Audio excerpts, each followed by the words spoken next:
Et enfin, la dernière catégorie de personnages regroupe les personnages dont la signification est assez unique, ou alors ceux dont j'ai pas trop réussi à faire le lien avec le personnage. Peut-être qu'il y en a pas d'ailleurs. Donc on a Flammeux, Flamme en français. Son nom fait contraste avec celui de Frieren. D'un côté on a le feu, de l'autre côté on a la glace. Et la rencontre entre Frieren et Flammeux est le début où le cœur de Frieren s'est réchauffé. Ça peut aussi faire référence à sa passion flamboyante pour la magie. Puis on a Land, qui signifie terre, pays, campagne. Et je sais pas trop, je pense que c'est peut-être lié au fait qu'il n'a pas quitté son village lors de l'examen. Et donc peut-être qu'il est attaché à sa terre, son village, son pays quoi. Puis on a Virbel, qui signifie tourbillon. Et alors c'est plutôt flou, peut-être qu'il fait référence à ses cheveux en bataille. Peut-être lié avec son pouvoir, le Sorganail, qui a une forme plutôt tourbillonnante. Mais bon, rien de concret quoi.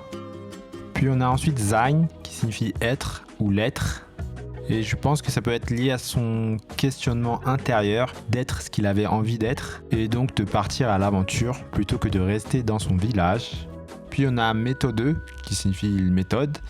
C'est une personne très réfléchie, qui a grandement participé à l'élaboration de la stratégie lors de la deuxième épreuve de l'examen. On a Ere, qui signifie honneur, gloire. Et selon Virbel, c'était la première de la classe à l'Académie des Mages, et son nom pourrait faire référence à ça. On a ensuite Zeri, qui signifie série. Il n'y a pas de raison évidente, mais ça évoque une continuité qui peut rappeler son grand âge et ses connaissances nombreuses. On a ensuite Stolz, le frère de Stark. Ça ressemble à Stolz, qui signifie fier, la fierté. Et je pense pas que c'était qu'il soit fier, mais plutôt qu'il faisait la fierté de son père. On a ensuite Foll, qui est un nain très âgé, et Foll signifie plein, rempli.